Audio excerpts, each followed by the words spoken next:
Here's a set of turbos that I did an upgrade for. Basically this was the Greddy turbo upgrade kit for a 3000 GT and Dodge Stealth.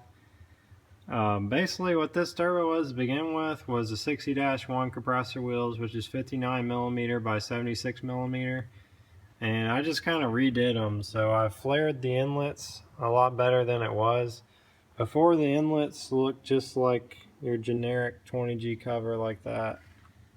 But now I flared both of them and I polished them up to make them look really nice.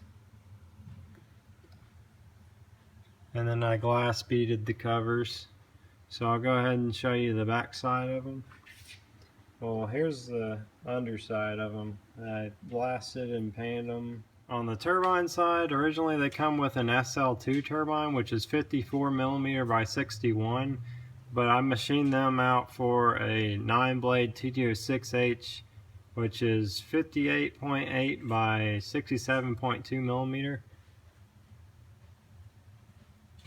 The main thing that I did here with this turbo was just a rebuild and the turbine upgrade.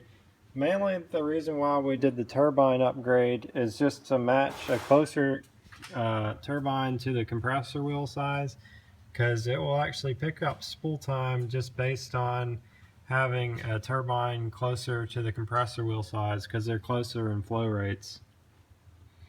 These turbos combined on this this car are good for like 1200 horsepower, because I know that a single on a DSM people are making around 600 horsepower. To let me know what you guys think of this build. I think it's pretty wild myself. It's going on a VR4 that is bored out. I guess it's a stroker. He said the displacement was like 4 liters or something. So here's the stock turbo in comparison to one of these turbos, or both of them. The compressor wheel on the stock 9B is like, I think it's 35mm, and then the turbine wheel is 40, yeah, I think it's 39 or 40mm on the turbine by like 42 or something. So it's pretty small.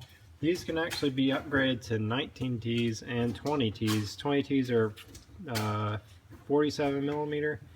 And then the turbine wheel on these can be upgraded to 45mm TD04 HL 9 blades. But I have another video on that, so you can watch that one if you want. Another thing that I did do was I did weld these on the outside, because they were originally welded on the inside. And the reason why I welded it on the outside is because there wasn't really enough, or I didn't feel comfortable with how much room I had for those welds, because it machined over top of them. And lastly, the reason why this turbo is here in the first place is because it was blowing oil because the oil drain size is too small.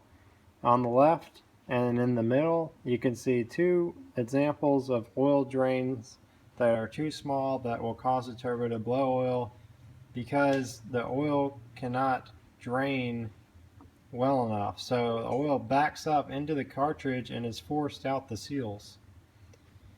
Here's an OEM oil drain that somebody hacked, but you can tell the difference in the size. This is about 16 or 17mm inside diameter from factory. This one is, well, usually if you're below 12mm you have problems. I didn't measure that, but that looks probably about like 10mm. This one is like really common. I don't know why we see this one so often or who sells it, but it's a piece of junk because you can't do anything with it, because even if you ported it out, the tube is too small. This one you might be able to get away with porting it, because I think that's a 10AN fitting, but the problem with 10AN fittings is that they have this issue where the drain is just too small. So thank you guys for watching this video. I hope it was really informative, and hopefully you learned something here. Don't use a small oil drain like this, and you won't have to send your turbos in to get them looking like this.